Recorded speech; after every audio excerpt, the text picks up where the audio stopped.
Saya tersentuh pagi ini dengan Ya. anak-anak di Unugiri, satu kampus membaca selawat. Hmm. Tapi bagaimana selawat itu dibacakan? Hmm. Kami pernah mendengar selawat itu, Ya. tapi diberi nama selawat Fatih, Ya. ya kan? Lantunan Lain ya, lain. Orang yang Ekosistemnya lain gitu lain ya. dengan semangatnya, dengan musiknya, itu kan sentuhan-sentuhan seni ya. Ya, penyanyinya bagus, ya lantunan. Tapi karena kita kasih pada Nabi dengan sentuhan musik yang tadi dalam selawat itu, itu sangat I feel it. menyentuhkan. Sama. I feel it. Saya terkagum itu. Oh, benar-benar ini orang bisa. Ya. Saya mengambil gambar itu berkali-kali tadi ya. Jadi dissenting intellectual itu, kalau public intellectual itu besar kemungkinan dia akan jadi public yang bersetuju tentang apa yang ada dalam publik. Oke. Jangan-jangan bersetuju, mainstream. Jangan-jangan bersetuju dengan penguasa. Tapi dissenting itu punya kemampuan berotonom, kemandirian itu. Gus Dur menunjukkan itu. Di saat dia mengkritik luar, dia juga mengkritik dalaman. Di saat dia mengkritik, dia mampu juga mengkritik kelasnya sendiri. Dia juga mampu mengkritik jemaahnya sendiri. Itu luar biasa.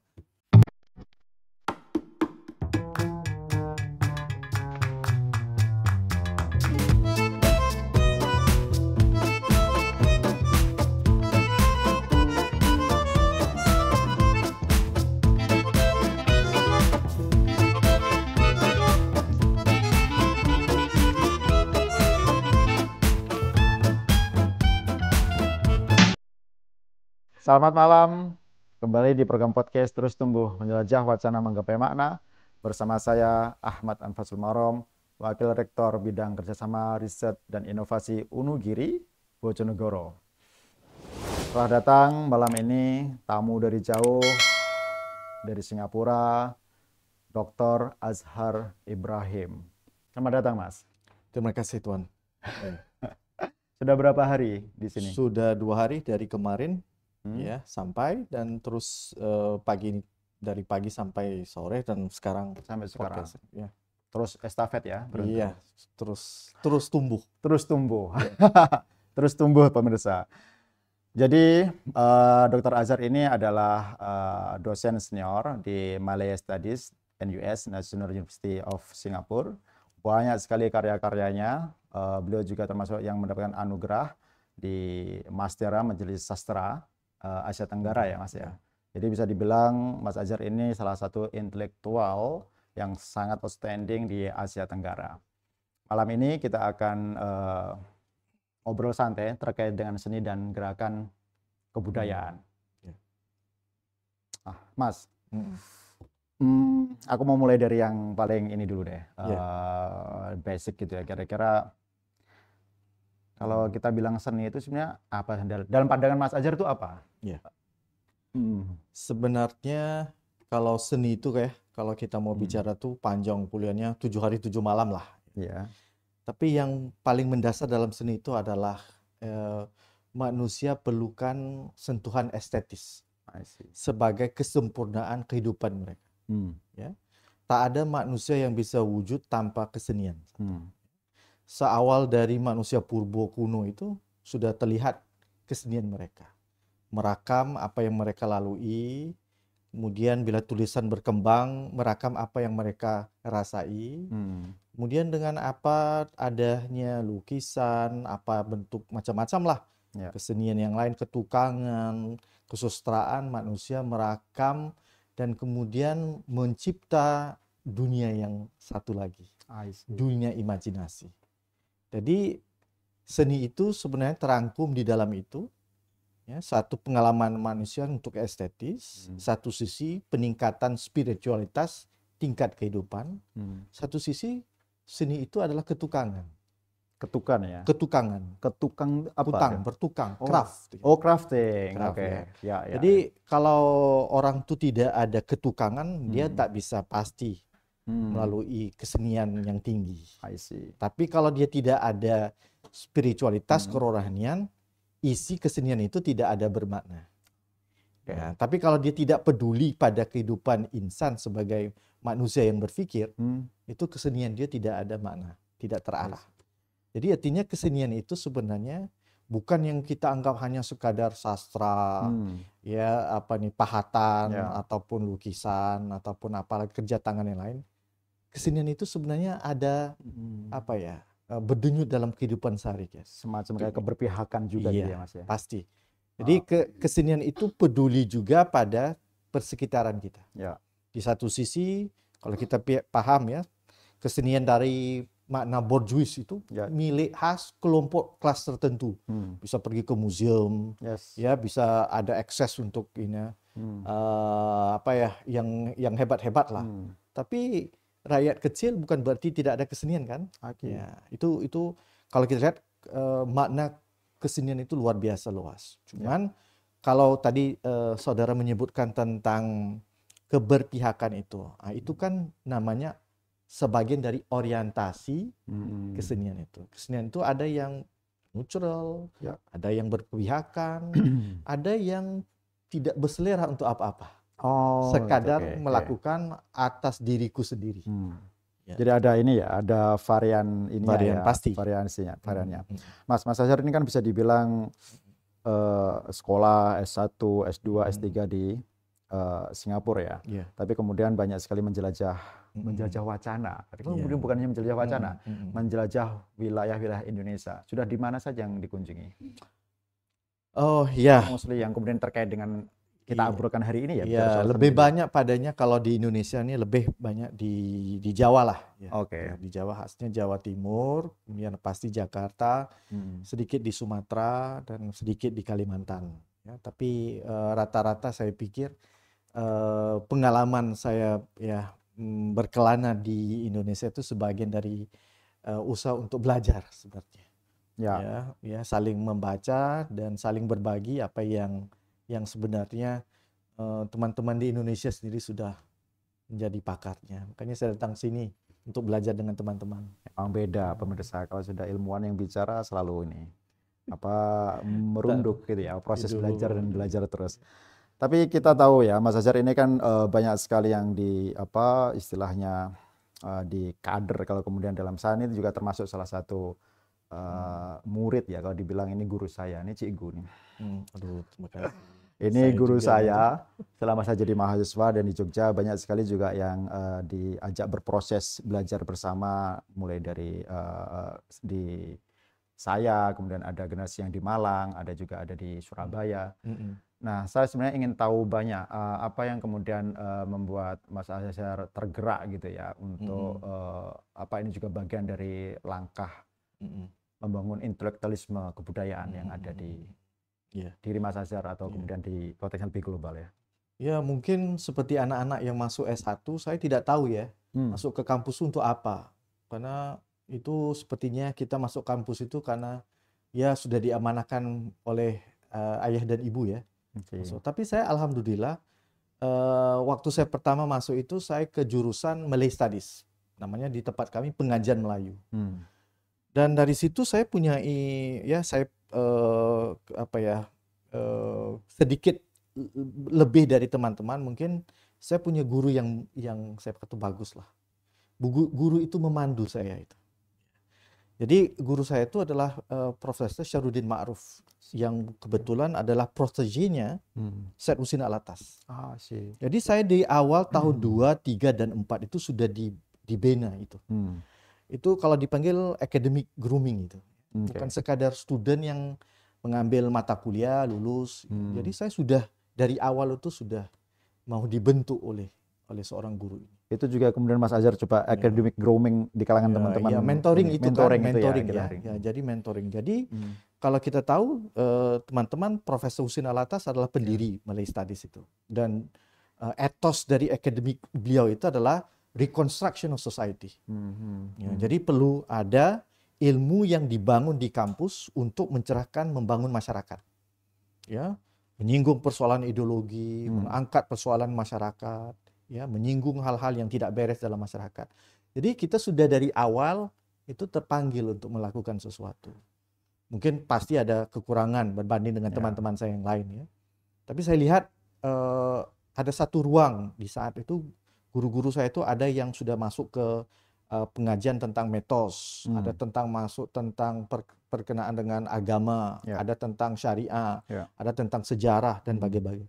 semua anak didik Alatas itu sudah disusun seperti itu. Banyak beragam gitu ya, di berbagai disiplin gitu ya. Ya antara yang terawal itu Chandra Muzaffar. Ya, seorang public intellectual Malaysia itu anak murid dari Syed Hussein Alatas. S3-nya di tempat kami di Department of Malay Studies. Jadi waktu masa saya itu sampailah satu area yang mau diperlukan itu adalah sastra klasik Melayu. Dan saya alhamdulillah karena menekuni hal sastra klasik, saya diketemukan paling awal itu dari tradisi tasawuf Hamzah Fansuri Wahdatul Wujud. Ya, sampailah nanti penutupnya ya Raja Ali Haji dan Ronggo Warsito. Ya, jadi korpus dari Nusantara itu harus ditekuni. Ya, jadi itu asas mula saya itu. Nah, tapi karena kampus saya itu adalah kampus yang kecil, jurusan saya itu, kita tidak boleh specialization pada satu tahap. Tahapnya adalah tahap yang satu lagi, maknanya Sociology of Knowledge, Sociology of Religion. Jadi ada tambahan di sulam itu.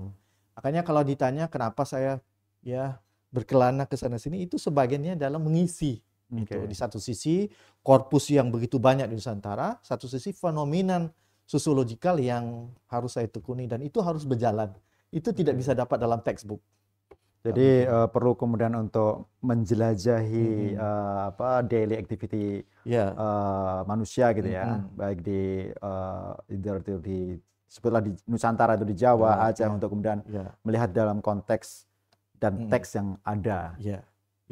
Dan selain itu kita saling berinteraksi kan, bertukar informasi, bertukar perspektif, bertukar pengalaman. Itu sebenarnya adalah penambahan ilmu. Tak ada sesuatu pengalaman yang merugikan bagi saya itu. Jadi berkelana jumpa teman-teman seperti Anda dan teman-teman lain itu sebenarnya memberi masukan. Ini mengetahui tentang Bojonegoro, Wonogiri ini sudah satu luar biasa itu. Sudah mengundang saya itu pikirkan, bagaimana ini sebuah masyarakat dalam kota kecil ini nanti, ya kan? Belangsungan dengan pemodernan, dengan persoalan struktural, dengan persoalan pendidikan macam-macam. Itu boleh saya sebut lah, tak bisa tidur malam. Apa ini sebenarnya yang sedang berlaku di sini? Oke, makasih Mas Azhar. Kita juga perlu banyak belajar juga ya dari Mas Azhar ini. Kalau Mas Azhar bilang belajar dari kita, sebenarnya kita yang mendapatkan banyak benefit hari ini. Hari ini, pagi ini, Mas Azhar memberikan public lecture dengan teman-teman mahasiswa. Wah, sangat antusias teman-teman mahasiswa Wonogiri. Ada sekitar berapa? 250 mahasiswa. Semoga cukup membakar ya semangat keilmuan teman-teman ya dalam belajar di sebuah kampus ini. Mas, kembali pada soal seni ini tadi ya. Kalau kemudian saya berpikir apakah kemudian realitas sosial itu merefleksikan kesenian diri masyarakat itu sendiri. Jadi realitas sosial masyarakat itu juga cerminan dari keberlangsungan seni yang ada di masyarakat atau bagaimana? Seni sejauh mana sih yang membentuk masyarakat itu? Jadi ada dua pendapat di sini. Satu sisi adalah seni itu merefleksi masyarakat. Tapi ada satu lagi pendapat. Jangan sekadar cerminan, seni juga bisa merubah masyarakat. Nah, itu beda kan? Yang satu itu sebagai kata nama aja, refleksi kan. Tapi satu sisi merubah itu kata kerja. Jadi seringkali yang dibicarakan dalam perbincangan sastra seni itu yang itu aja sebagai pantulan masyarakat, cerminan masyarakat. Tapi kita tidak mau mengangkat. Contohnya orang buat drama. Kenapa mereka buat pementasan drama? Rendra melakukan itu untuk apa? Sebagai cerminan aja? Tidak. Rendra mementaskan sesuatu untuk apa? Untuk merubah pola pikir masyarakat kan.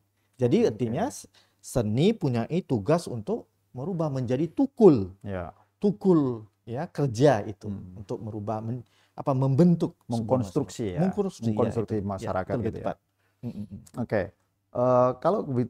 Kalau boleh tahu gitu ya, kalau kemudian sebelah Rendra atau kemudian ada juga kalau dalam konteks sastra yang merakyat itu kan ada tukul juga yang tadi tukul Wiji Tukul yang saya ingat itu kan refleksinya cukup dalam ya, karena itu membaca soal realitas masyarakat. Sejauh mana sebenarnya sastra atau seni dalam artian umum itu perlu ada dalam seorang pemimpin ya. Mungkin kalau kemudian mengkonstruksi masyarakat ini kan bagian dari tugas leadership seseorang. Bagaimana kalau orang itu tidak punya sentuhan-sentuhan yang tadi bilang kesenian itu, bagaimana itu kira-kira itu dalam konteks hari ini kan orang selalu menyebut thought leadership itu. Thought leadership itu kepimpinan yang mempunyai kewibawaan memimpin dan dia harus ada thought. Nah, komponen thought itu apa?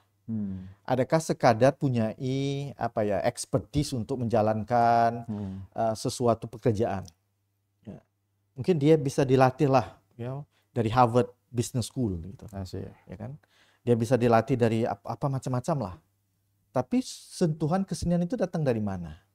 Itu datang dari pengalaman, exposure satu. Kemudian datang dari mana? Kedekatan dia dengan masyarakat. Ketiga datang dari mana? Selera intelektualnya. Kalau dia tidak punya selera intelektual, pasti selera seninya akan rendah. Pasti, itu hukum. Ya, tak mungkin orang punya selera intelektual tinggi tapi tak ada selera kesenian. Ya, sebab kita bukan pembawaan, tapi soalnya sudah dilatih secara pemikiran itu bersentuhan. Contoh, orang termasuk orang yang sangat dekat dengan kerohanian, itu pasti ada kesenian yang tinggi. Juga perhatikan, tadi saya perasan ya. Saya tersentuh pagi ini dengan anak-anak di Unugiri, satu kampus membaca selawat. Tapi bagaimana selawat itu dibacakan? Kami pernah mendengar selawat itu, tapi diberi nama selawat Fatih, ya kan? Tapi dibungkam dalam bentuk apa? Bukan video lah, tapi direkam ya. Tapi lantunan lain. Orang yang ekosistemnya lain gitu. Dengan semangatnya, dengan musiknya, itu kan sentuhan-sentuhan seni ya. Ya, penyanyinya bagus, ya lantunan. Jadi kita dapat merasakan kalau dibaca selawat itu secara tekstual, dia bisa jadi flat aja kan. Ya. Mungkin saya bisa cari terjemahan Arabnya. Oh ya itu. Tapi karena kita kasih pada Nabi dengan sentuhan musik yang tadi dalam selawat itu, itu sangat I feel it. Saya terkagum itu. Oh, benar-benar ini orang bisa. Ya. Saya mengambil gambar itu berkali-kali tadi. Tapi berasa sekali ekosistemnya itu. Jadi kalau kita lihat kan, itu persoalan apa itu tadi? Ada selera kan? Ya, selera. Selera intelektualitas, selera kesenian. Kalau tidak ada itu, tak mungkin itu mau direkam dan mau dibagikan kepada orang lain. Ya. Dan saya rasa beruntung pagi ini ya mendengar selawat itu. Mengingatkan kita ya. Iya, pasti. Makin dekat ya. Iya. Moga-moga orang yang seperti saya yang perlukan lebih dekat itu. Enggak lah, Mas saya sudah dekat sekali ini. Mas, saya ingin tahu ya, kalau kemudian di kalangan anak muda ini sebutlah kalau kemudian perlu sekali seni ada dalam diri kita, karena itu juga akan membentuk kita untuk mengkonsentrasi sesuatu. Kalau belum, itu kira-kira sarannya apa buat teman-teman yang mungkin secara akses tidak diuntungkan, secara kebudayaan juga tidak banyak referensinya, atau kemudian secara pergaulan juga tidak begitu. Tapi kan kita pingin crafting itu tadi, ingin membuat, menciptakan. Terus gimana Mas kalau kemudian sebelah kita di kota kecil kita hari ini? Ya, satunya adalah pendampingan. Tak kenal maka tak cinta kan. Jadi berdamping dengan kita tahu orang ini punya selera, dia punya selera film. Ya, banyak orang nonton bioskop. Tapi ada teman kita ini dia menonton bioskop apa? Film-film yang special aja kan. Coba dekati dulu, lihat, dengar. Oh, begitu. Nah, kita lihat ada orang suka membaca sastra, tapi dia baca sastra karya-karya yang populer aja kan. Tapi teman kita ini satu lagi, dia baca karya sastra-sastra yang bernuansa kiri contoh. Mendekati berdampingan. Jadi kita mulai belajar, oh, rupanya ada nuansa yang lain, ada warna yang lain ya dari ufuk yang lain. Itu satu, pendampingan. Kedua itu saya rasa persoalan selera itu tidak datang turun langit. Itu harus dibentuk dalam diasah gitu. Diasah ya pelan-pelan ya. Berlapis-lapis. Jadi dia menjadi suatu kebiasaan, akhirnya menjadi suatu keterkaguman. Ya. Tanpa sisi keterkaguman, sisi ini satu pelatihan itu adalah saya lihat untuk mendekati seni itu adalah sense of joy. Sense of joy. Kalau kita tidak rasa joy itu, contoh, Anda tidak dapat menikmati sastra musik klasik Eropa. Kalau Anda dengar itu flat aja, sekarang mendengar, wah ini social class. Tapi Anda tak joy, makanya tidak akan menelurkan. Kena. Di sini nggak kena ya. Nggak kena kan? Tapi perlu ada sense of joy. Sense of joy itu yang harus dibentuk, bukan berpura-pura. Kalau misal itu bisa tidak, cari tempat yang lain. Ya, jadi untuk membangun selera kesenian itu melakukan perlukan banyak pendanaan. Dan terakhir mungkin ya, itu usaha kita secara secara keilmuan. Ada sesuatu yang bisa kita dapat lewat ilmu. Ya, akses ilmu, knowledge appropriation, knowledge acquisition namanya. Ya. Malahan orang yang tidak ada kerohanian yang tinggi, tapi punya knowledge acquisition yang tinggi, dia bisa tentu dapat sentuhan kerohanian itu. Karena ada acquisition of knowledge itu. Ya, pelan-pelan dia terasa dari satu tingkat dia lihat. Ya. Mungkin kalau boleh saya tambah, latihkan diri kita menjadi orang yang sensitif. Bukan sensitif, bukan emosional. Ya, emotion bagus ya, emosional lain. Ya, jadi sensitif itu kita kepeka. Ya, kita dengar lagu itu apa itu? Kita dengar musiknya aja kan, tapi tidak mau peduli membaca liriknya. Kemudian tidak peduli siapa penulis liriknya, siapa komposernya. Yang kita mengkonsumsikan aja kan. Jadi akhirnya kita tidak mengapresiasi sebuah produk kesenian. Dari situ kita tidak peduli siapa penulisnya, apa liriknya.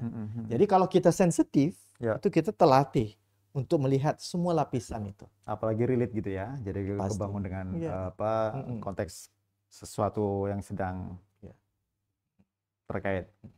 Mungkin lah kalau ya Tuhan pikirkan, contoh kita bilang. Nah, ini karena semuanya sudah ada pada diri sendiri kan. Bagaimana ada adik kita, anak-anak sahabat kita yang di luar itu mau memanfaatkan.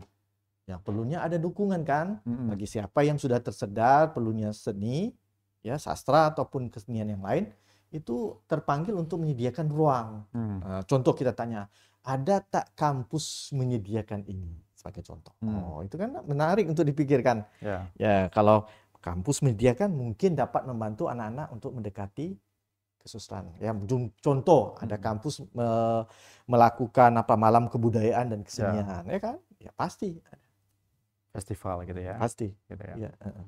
Mas, kalau ini kan menggeluti dunia seni sastra di Indonesia kan cukup lama ya. Kalau kemudian bisa dibilang tokoh yang cukup bisa menjadi rujukan referensi teman-teman Giri Muda ini apa kira-kira? Oh ya.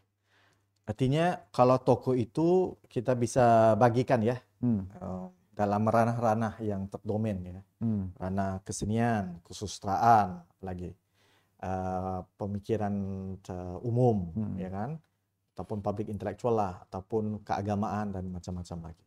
Mungkin saya mulai dengan kesusastraan dulu yang dekat dengan saya. Tokoh yang saya lihat sangat menyentuh. Ya, itu dari generasi awal sebelum gerakan Balai Pustaka. Itu Balai Pustaka kan dibina Belanda 1918. Tapi sebelum itu 1900-an itu beberapa intelijensia Jawa yang sudah mulai menulis. Siapa Mas itu Mas? Ya. Kalau boleh nih. Tirto Adisuryo. Mas Marco Katidikromo. Ya, termasuk Semaun. Itu orang-orang yang menulis awal. Ini bisa dibilang kiri-kiri gitu juga. Sedikit kiri, tapi mereka itu membicarakan tentang keberpihakan mereka terhadap rakyat. Estetisnya tidak tinggi melangit, tapi dimuatkan sastra itu dengan wacana melawan. Melawan hegemoni apa? Hegemoni kolonial dan feudal. Jelas. Itu bagian awal. Kemudian datang Balai Pustaka. Itu banyak penulis-penulis dari Sumatera, tanya Sultan Ta'adil Syabana, siapa lagi? Beberapa lain lah, ya, yang Marah Rusli lah, ya, siapalah ramai yang lagi, ya, termasuk penulis perempuan. Nah, kalau kita lihat dalam gerakan dalam generasi Balai Pustaka itu, nanti lahir kelompok yang lebih sophisticated sastranya. Itu Pujangga Baru. Pujangga Baru gitu ya. Pujangga Baru itu melahirkan satu lagi kehalusan yang lebih tinggi dari contoh dari Balai Pustaka. Ya, nama saja Pujangga Baru. Ya kan?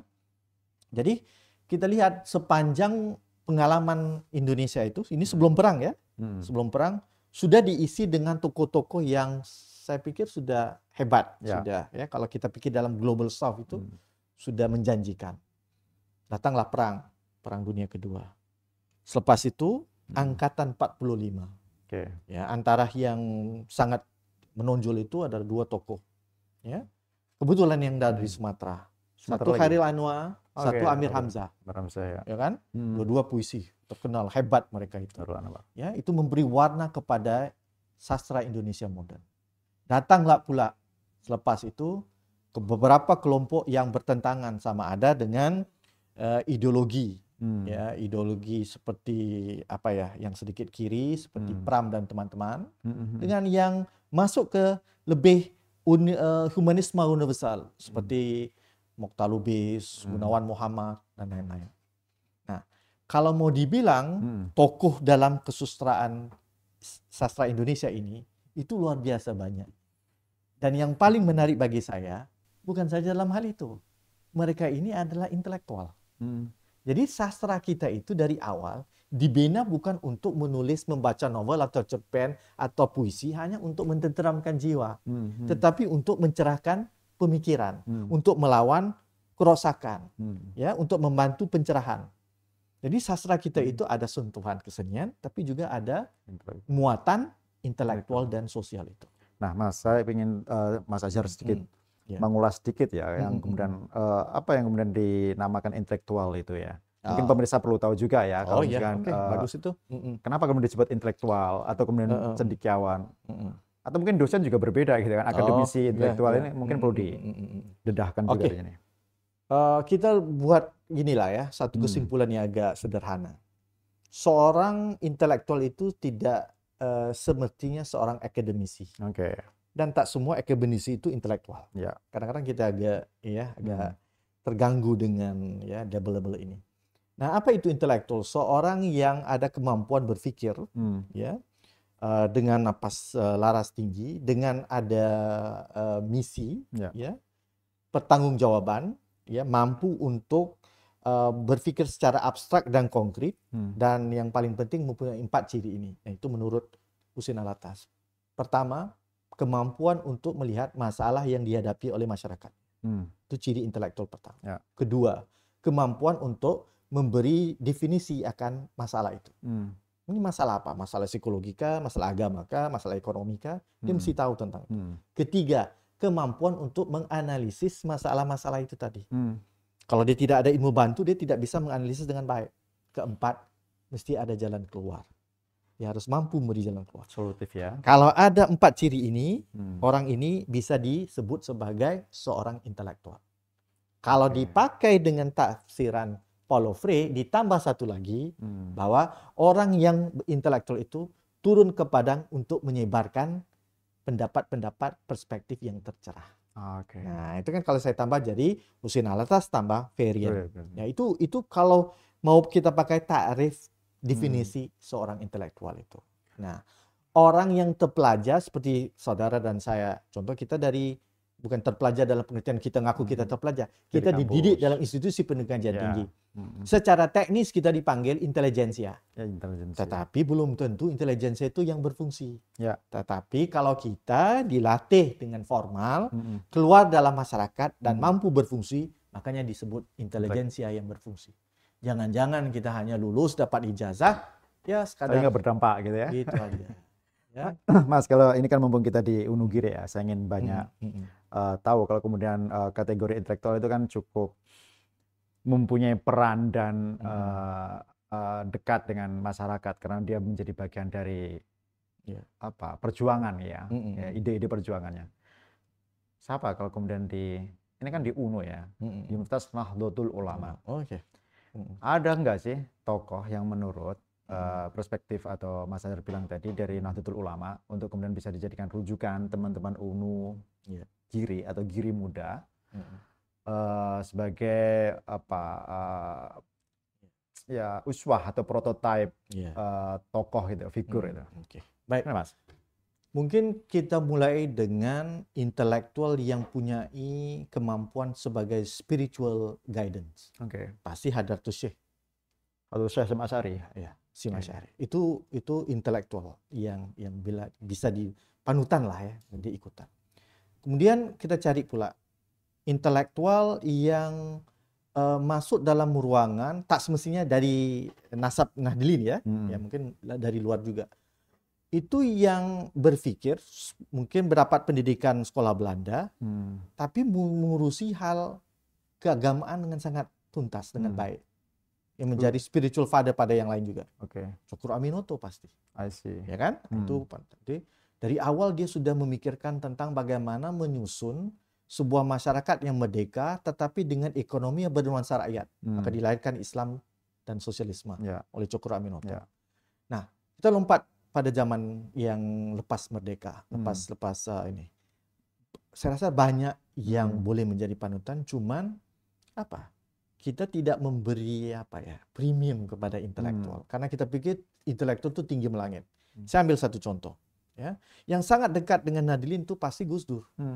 Ya, Gus Dur itu adalah intelektual, bukan saja saya dalam pengertian public intellectual, tapi dissenting intellectual. Kenapa bisa dibilang dissenting opinion? Jadi dissenting intellectual itu, kalau public intellectual itu besar kemungkinan dia akan jadi public yang bersetuju tentang apa yang ada dalam publik. Jangan-jangan bersetuju, mainstream. Jangan-jangan bersetuju dengan penguasa. Tapi dissenting itu punya kemampuan berotonom, kemandirian itu. Gus Dur menunjukkan itu. Di saat dia mengkritik luar, dia juga mengkritik dalaman. Di saat dia mengkritik, dia mampu juga mengkritik kelasnya sendiri. Dia juga mampu mengkritik jemaahnya sendiri. Itu luar biasa. Di saat dia berdepan dengan komunitas non-muslim, dia mengkritik juga. Oh, kamu juga begini. Mampu dia. Ya, tanpa basa-basi. Jadi itu satu pola ya dari wacana keagamaan. Kalau dalam wacana ilmu kemasyarakatan, intelektual, saya rasa yang lahir dari perut Indonesia ini adalah Sujatmoko. Ya, Sujatmoko umum ya. Ya, umum ya. Ya, pengetahuan ilmu kemanusiaan ya. Itu pastinya Sujatmoko menjadi suatu yang saya rasa luar biasa itu. Daripada sudut pola pandang tentang pendidikan, pengurusan negeri, ya, bagaimana komunikasi, bagaimana suku dan agama dan sebagainya.